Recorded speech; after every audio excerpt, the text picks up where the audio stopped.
नमस्कार साथियों, आज देश जी के ट्रिक में आप सभी का स्वागत है। दोस्तों, इस वीडियो में मैं आपके railway NTPC under graduate level exams के लिए जीके जीएस का टॉप 50 महत्वपूर्ण प्रश्नों को कराने वाला हूं, जो कि आपके एग्जाम्स के लिए काफी ज्यादा महत्वपूर्ण रहने वाला है। तो साथियों, इस वीडियो को आप बड़ी ही ध्यानपूर्वक एंड तक जरूर देखिएगा। तो साथियों, आज का पहला प्रश्न है, प्रस्तावना से प्रारंभ होने वाला विश्व का पहला संविधान कौन सा है? ऑप्शन है अफ्रीकी संविधान, अमेरिकी संविधान, रूसी संविधान और ऑप्शन डी है ब्रिटेन संविधान है। तो साथियों, प्रस्तावना से प्रारंभ होने वाला विश्व का पहला संविधान है अमेरिकी संविधान है। राइट आंसर ऑप्शन बी हो जाएगा, अमेरिकी संविधान है। नेक्स्ट क्वेश्चन है, भिलाई स्टील संयंत्र निम्नलिखित में से किस राज्य में स्थित है? इसका ऑप्शन है कर्नाटक, झारखंड, छत्तीसगढ़ या फिर ऑप्शन डी है केरल। तो भिलाई स्टील संयंत्र जो है आपका ये है छत्तीसगढ़ में स्थित है। राइट आंसर ऑप्शन सी हो जाएगा, छत्तीसगढ़ में। नेक्स्ट क्वेश्चन है, भारतीय संविधान सभा को हिंदू संस्था निम्न में से किसने कहा है?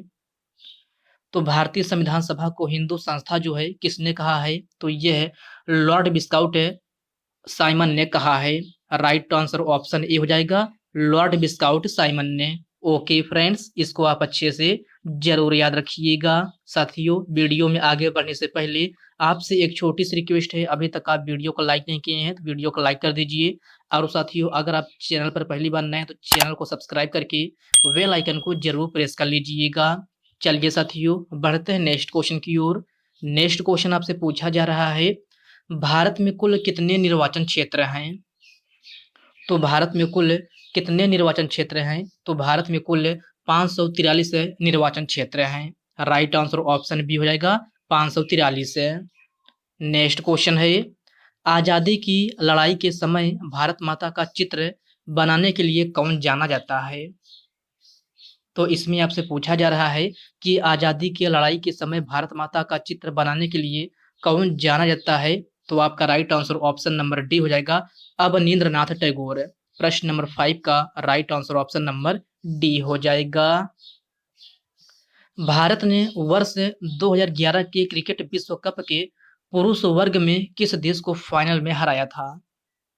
तो सभी प्यारे साथी इसका आंसर बताएंगे कि भारत ने वर्ष 2011 के क्रिकेट विश्व कप के पुरुष वर्ग में किस देश को फाइनल में हराया था? तो यह है, किसको हराया था? तो यह श्रीलंका को हराया था। प्रश्न नंबर 6 का right answer option number D हो जाएगा, श्रीलंका को। ओके फ्रेंड्स, क्लियर है। चलिए बढ़ते हैं नेक्स्ट क्वेश्चन की ओर। नेक्स्ट क्वेश्चन आपसे पूछा जा रहा है, हिस्पर हिमनद निम्नलिखित में से किस पर्वत श्रेणी पर स्थित है? तो मेरे प्यारे साथियों, हिस्पर हिमनद जो है आपका ये है काराकोरम पर्वत श्रेणी पर स्थित है। कहाँ? काराकोरम पर्वत श्रेणी पर। आपका प्रश्न नंबर 7 का right answer option number A हो जाएगा। अगला प्रश्न है, हस्तशिल्प के ब्लू पॉटरी का स्वरूप का उद्भव कहाँ पर हुआ? तो इसमें आपसे पूछा जा रहा है कि हस्तशिल्प के ब्लू पॉटरी का स्वरूप का उद्भव कहाँ पर हुआ? पुणे, मुंबई, जयपुर या फिर लखनऊ। तो प्यारे साथियों, हस्तशिल्प के ब्लू पॉटरी के स्वरूप का उद्भव जो है आपका ये है जयपुर में हुआ था। कहाँ? जयपुर में। आपका राइट आंसर क्या हो जाएगा? ऑप्शन नंबर सी हो जाएगा। पंपास घास के मैदान कहाँ पाए जाते हैं? तो पंपास घास के मैदान कहाँ पाए जाते हैं? उरुग्वे, अर्जेंटीना, भारत या फिर मेक्सिको। तो प्यारे साथियों, पंपास घास के मैदान जो है आपका ये है अर्जेंटीना में पाए जाते हैं। कहाँ? अर्जेंटीना में। आपका प्रश्न नंबर 9 का right answer option number B हो जाएगा। निम्नलिखित में से कौन सी स्पर्धा स्प्रिंटिंग के अंतर्गत आती है? तो इसमें आपसे पूछा जा रहा है कि कौन सी स्पर्धा स्प्रिंटिंग के अंतर्गत आती है, तो यह कौन सा है? तो साथियों, यह आपका 100 मीटर दौड़ है। आपका right answer option number D हो जाएगा, 100 मीटर दौड़। ओके फ्रेंड्स, इसको आप अच्छे से जरूर याद रखिएगा। आपका नेक्स्ट क्वेश्चन है, भारत के 14वें वित्त आयोग के अध्यक्ष निम्न में से कौन थे? तो भारत के 14वें वित्त आयोग के अध्यक्ष कौन थे? तो साथियों, यह आपका वाई वी रेड्डी थे। कौन? Y V Reddy. आपका प्रश्न नंबर 11 का right answer option number A हो जाएगा। अगला प्रश्न है, नीति आयोग का पूर्ण रूप क्या होता है? तो सभी प्यारे साथी इसका आंसर बताएंगे कि नीति आयोग का पूर्ण रूप क्या होता है। तो साथियों, नीति आयोग का पूर्ण रूप जो है आपका ये है, national institution for transforming India होता है। क्या? National institution for transforming India. आपका राइट आंसर क्या हो जाएगा? ऑप्शन नंबर जो है ए हो जाएगा। इसमें आपसे नीति आयोग का पूरा नाम पूछा जा रहा है, तो आपका राइट आंसर ऑप्शन ए हो जाएगा, national institution for transforming India. यहाँ पर आपका ट्रांसफॉर्मिंग होगा, तो आपका right answer option number A हो जाएगा। अगला प्रश्न है, संयुक्त अप्रत्यक्ष कर की नई व्यवस्था जीएसटी भारत सरकार द्वारा कब लागू की गई थी? तो इसमें आपसे पूछा जा रहा है कि संयुक्त अप्रत्यक्ष कर की नई व्यवस्था जीएसटी भारत सरकार द्वारा कब लागू की गई थी? तो साथियों, यह आपका 2017 में लागू की गई थी। कब? 2017 में। आपका प्रश्न नंबर 13 का right answer option number D हो जाएगा। साथियों, अगर आपसे डेट पूछा जाए तो याद रखिएगा 1 जुलाई। कब? 1 जुलाई 2017। नेक्स्ट क्वेश्चन है, लाल कुर्ती आंदोलन निम्नलिखित में से किसके नेतृत्व में शुरू किया गया था? तो इस क्वेश्चन में आपसे पूछा जा रहा है कि लाल कुर्ती आंदोलन जो है किसके नेतृत्व में शुरू किया गया था? तो प्यारे साथियों, यह आपका खान अब्दुल गफ्फार खान के नेतृत्व में शुरू किया गया था। आपका प्रश्न नंबर 14 का right answer option number B हो जाएगा। नेक्स्ट क्वेश्चन है, भारतीय संविधान के किस भाग को संविधान का पहचान पत्र कहा जाता है? तो इसमें आपसे पूछा जा रहा है कि भारतीय संविधान के किस भाग को संविधान का पहचान पत्र कहा जाता है? तो यह है प्रस्तावना को कहा जाता है। किसको? प्रस्तावना को। आपका right answer option number B हो जाएगा। अगला प्रश्न है, थॉमस कप और उबेर कप निम्नलिखित में से किस खेल से संबंधित है? ऑप्शन है बैडमिंटन, गोल्फ, टेनिस या फिर बास्केटबॉल।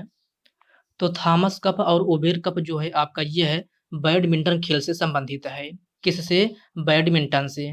आपका प्रश्न नंबर 16 का correct answer option number A हो जाएगा। वर्ष 1925 में केंद्रीय विधानसभा के अध्यक्ष कौन बने थे? तो सभी प्यारे साथी इसका आंसर बताएंगे कि वर्ष 1925 में केंद्रीय विधानसभा के अध्यक्ष कौन बने थे? तो साथियों, यह आपका विट्ठल भाई पटेल बने थे। कौन? विट्ठल भाई पटेल। आपका प्रश्न नंबर 17 का correct answer option number C हो जाएगा। कढ़ाई की कला समिलमी मूलतः किस राज्य की है? तो इसमें आपसे पूछा जा रहा है कि कढ़ाई की कला समिलमी मूलतः किस राज्य की है? मणिपुर, गुजरात, तेलंगाना या फिर गुजरात।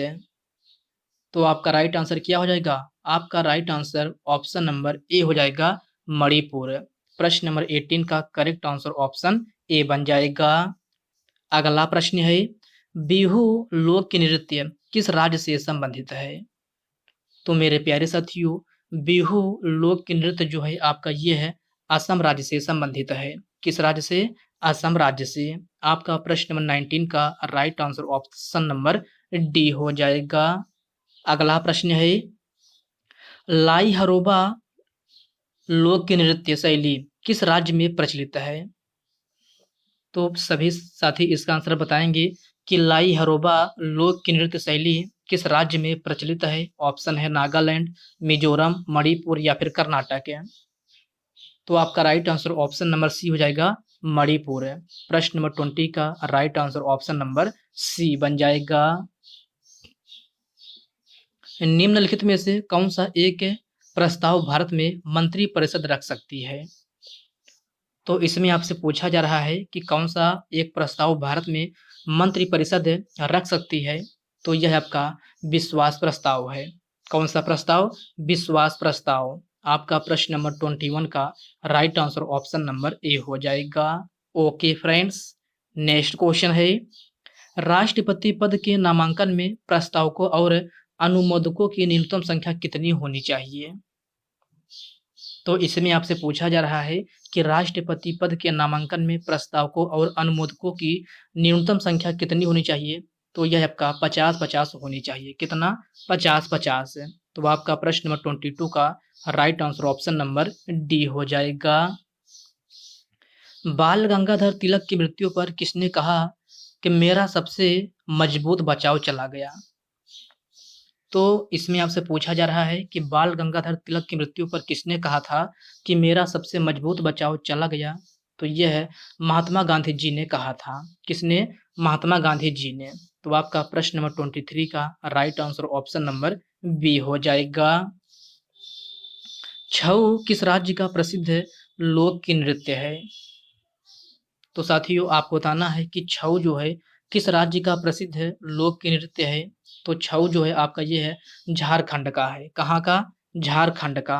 आपका प्रश्न नंबर 24 का राइट आंसर ऑप्शन डी हो जाएगा।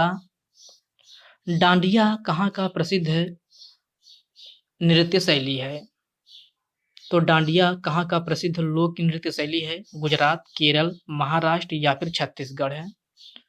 तो साथियों डांडिया जो है आपका ये है गुजरात राज्य का प्रसिद्ध लोक नृत्य शैली है। तो आपका right answer option number A हो जाएगा। राष्ट्रीय पंचांग कब स्वीकार किया गया था? तो राष्ट्रीय पंचांग कब स्वीकार किया गया था? तो प्यारे साथियों राष्ट्रीय पंचांग जो है आपका ये है 22 मार्च 1957 ईस्वी में स्वीकार किया गया था। कब? 22 मार्च 1957 में। तो आपका प्रश्न नंबर 26 का right answer option number A हो जाएगा। अकबर के विरुद्ध जौनपुर से फतवा जारी करने वाला उलेमा का सदस्य कौन था? तो क्वेश्चन को ध्यान से पढ़िएगा। इसमें आपसे पूछा जा रहा है कि अकबर के विरुद्ध जौनपुर से फतवा जारी करने वाला उलेमा का सदस्य कौन था? तो साथियों यह आपका मुल्ला याजदी था। कौन? मुल्ला याजदी। आपका प्रश्न नंबर 27 का right answer option number C बन जाएगा। रतवई भारत की किस जनजातियों से संबंधित एक की नृत्य रूप है? तो रतवई भारत की किस जनजाति से संबंधित एक के नृत्य रूप है? तो आपका राइट आंसर ऑप्शन डी हो जाएगा मेवाती। प्रश्न नंबर 28 का correct answer option number D हो जाएगा। पंचगंगा तथा दूधगंगा किसकी सहायक नदियां हैं? तो इसमें आपसे पूछा जा रहा है कि पंचगंगा तथा दूधगंगा किसकी सहायक नदियां हैं? तो साथियों पंचगंगा तथा दूधगंगा ये आपका कृष्णा नदी की सहायक नदियां हैं। किसकी? कृष्णा नदी की। तो आपका प्रश्न नंबर 29 का right answer option number A हो जाएगा। दामोदर नदी कहाँ से निकलती है? तो दामोदर नदी कहाँ से निकलती है? तो साथियों दामोदर नदी जो है आपका ये है छोटा नागपुर पठार से निकलती है। कहाँ से? छोटा नागपुर पठार से। आपका राइट आंसर क्या हो जाएगा? ऑप्शन नंबर सी हो जाएगा। वेद, उपनिषद, पुराण और धर्म सूत्र किस भाषा में लिखे गए हैं? तो आपको बताना है कि वेद, उपनिषद, पुराण और धर्म सूत्र किस भाषा में लिखे गए हैं। ऑप्शन है प्राकृत, पाली, तेलुगु या फिर संस्कृत है। आपका राइट आंसर ऑप्शन डी हो जाएगा संस्कृत है। वेद, उपनिषद, पुराण और धर्म सूत्र जो है आपका ये है संस्कृत भाषा में लिखे गए हैं। तो प्रश्न नंबर 31 का right answer option number D हो जाएगा।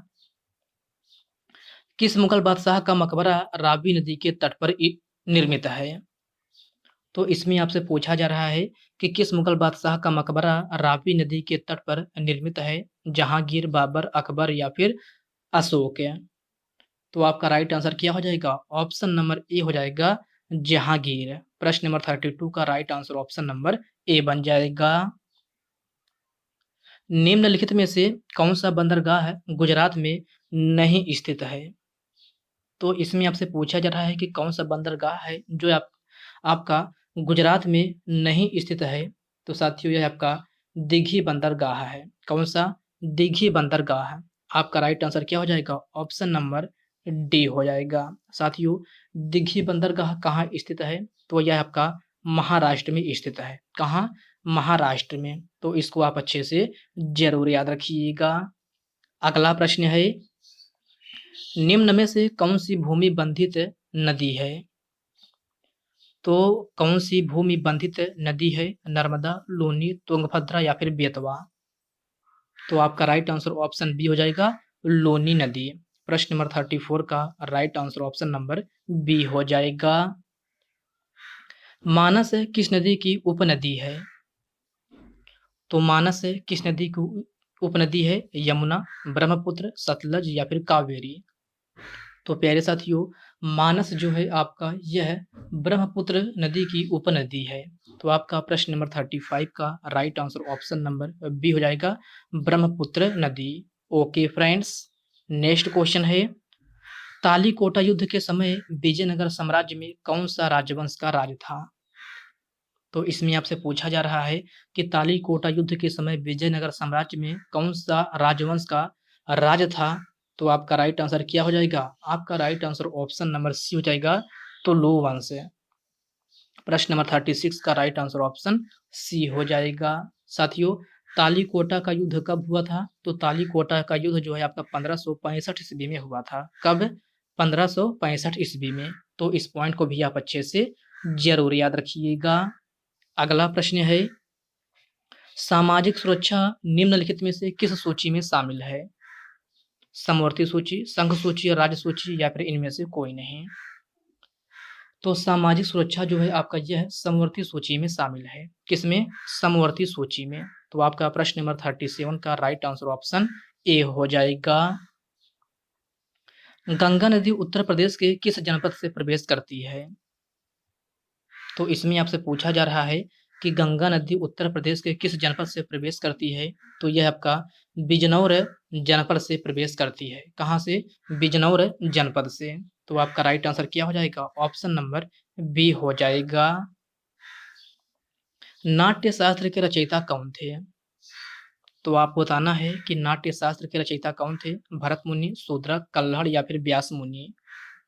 तो प्यारे साथियों, नाट्य शास्त्र के रचयिता कौन थे? तो यह आपका भरत मुनि थे। कौन? भरत मुनि। तो आपका प्रश्न नंबर 39 का right answer option number A हो जाएगा। प्रसिद्ध पुस्तक हुमायूंनामा किसने लिखा है? तो प्रसिद्ध पुस्तक हुमायूंनामा जो है आपका ये है गुलबदन बेगम के द्वारा लिखा गया है। किसके द्वारा? गुलबदन बेगम के द्वारा। तो आपका राइट आंसर क्या हो जाएगा? ऑप्शन नंबर बी हो जाएगा। निम्न में से कौन सी समिति को प्राक्कलन समिति की जुड़वा वाहन कहा जाता है? तो इस क्वेश्चन में आपसे पूछा जा रहा है कि कौन सी समिति को प्राक्कलन समिति की जुड़वा वाहन कहा जाता है? तो यह किसको कहा जाता है? तो लोक लेखा समिति को कहा जाता है। किसको? लोक लेखा समिति को। आपका प्रश्न नंबर 42 का राइट आंसर ऑप्शन ए हो जाएगा। हितोपदेश नामक पुस्तक के लेखक कौन है? तो हितोपदेश नामक पुस्तक के लेखक जो है आपका ये है नारायण पंडित हैं। कौन? नारायण पंडित है। प्रश्न नंबर 43 का राइट आंसर ऑप्शन सी हो जाएगा। शाहनामा का लेखक कौन था? तो साथियों, शाहनामा का लेखक कौन था? तो यह आपका फिरदौसी था। कौन? फिरदौसी। प्रश्न नंबर 44 का correct answer option number D हो जाएगा। IMF का सिद्धांत निम्नलिखित में से किसने दिया था? तो IMF का सिद्धांत जो है आपका किसने दिया था? तो IMF का सिद्धांत जो है आपका ये है माइकल फैराडे के द्वारा दिया गया था। किसके द्वारा? माइकल फैराडे के द्वारा। तो आपका प्रश्न नंबर 45 का right answer option number A हो जाएगा। इक्वेट्स स्मॉल फाइनेंस बैंक की स्थापना कब हुई थी? तो आप बताना है कि इक्वेट से स्मॉल फाइनेंस बैंक की स्थापना कब हुई थी? तो इसकी स्थापना जो है आपका 2016 ईस्वी में हुई थी। कब? 2016 ईस्वी में। आपका राइट आंसर क्या हो जाएगा? ऑप्शन नंबर डी हो जाएगा। साथियों, इसका हेडक्वार्टर कहाँ स्थित है? तो इसका हेडक्वार्टर जो है आपका चेन्नई में स्थित है। कहाँ? चेन्नई में। प्रधानमंत्री जन धन योजना की शुरुआत किस वर्ष में हुई थी? तो सभी प्यारे साथी इसका आंसर बताएंगे कि प्रधानमंत्री जन धन योजना की शुरुआत किस वर्ष हुई थी? तो प्रधानमंत्री जन धन योजना की शुरुआत जो है आपका ये है कब हुई थी? तो 2014 ईस्वी में हुई थी। कब? 28 दिसंबर 2014 में। तो आपका राइट आंसर क्या हो जाएगा? ऑप्शन नंबर बी हो जाएगा 28 दिसंबर 2014 में। ओके फ्रेंड्स, क्लियर है। चलिए बढ़ते हैं नेक्स्ट क्वेश्चन की ओर। नेक्स्ट क्वेश्चन आपसे पूछा जा रहा है, 1857 की क्रांति में मेरठ से नेतृत्व किसने किया था? तो 1857 की क्रांति में मेरठ से नेतृत्व किसने किया था, ये क्वेश्चन में आपसे पूछा जा रहा है। तो आपका right answer option number A हो जाएगा, कदम सिंह है। 1857 क्रांति में मेरठ से नेतृत्व जो किया था यह आपका कदम सिंह ने किया था। तो आपका राइट आंसर क्या हो जाएगा? ऑप्शन नंबर ए हो जाएगा। कालबेलिया लोक की नृत्य शैली भारत के किस राज्य से संबंधित है? तो कालबेलिया लोक की नृत्य शैली जो है आपका ये है राजस्थान राज्य से संबंधित है। आपका राइट आंसर क्या हो जाएगा? ऑप्शन नंबर बी हो जाएगा, राजस्थान। भारतीय राष्ट्रीय कांग्रेस के द्वितीय अधिवेशन की अध्यक्षता किसने की थी? तो भारतीय राष्ट्रीय कांग्रेस की द्वितीय अधिवेशन की अध्यक्षता जो की थी यह आपका दादा भाई नौरोजी ने की थी। किसने? दादा भाई नौरोजी ने। आपका राइट आंसर क्या हो जाएगा? ऑप्शन नंबर बी हो जाएगा। निम्नलिखित में से कौन सा खेल शीतकालीन ओलंपिक का भाग है? तो इसमें आपसे पूछा जा रहा है कि कौन सा खेल शीतकालीन ओलंपिक का भाग है। तो यह आपका क्रॉस कंट्री स्काइंग है। प्रश्न नंबर 51 का right answer option number A हो जाएगा, क्रॉस कंट्री स्कीइंग।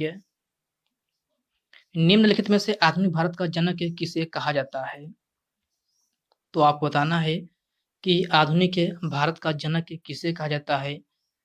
ऑप्शन है राजा राम मोहन राय, जवाहरलाल नेहरू, महात्मा गांधी या फिर ऑप्शन डी है सुभाष चंद्र बोस।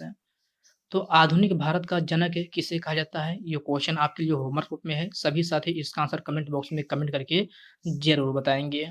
तो साथियों आज की इस वीडियो में बस इतने ही प्रश्न। तो साथियों यह वीडियो आपको कैसी लगी आप कमेंट बॉक्स में कमेंट करके ये भी अपना फीडबैक जरूर दीजिएगा। और साथियों यह वीडियो आपके लिए थोड़ा भी हेल्पफुल लगा हो तो इस वीडियो को लाइक कर दीजिए, अपने साथियों के साथ शेयर कीजिए। फ्रेंड्स अभी तक आप चैनल को सब्सक्राइब नहीं किए हैं तो आप जो है चैनल को सब्सक्राइब करके बेल आइकन को जरूर प्रेस कर लीजिएगा। तो चलिए साथियों इसी के साथ मिलते हैं किसी नेक्स्ट वीडियो में, तब तक के लिए जय हिंद दोस्तों।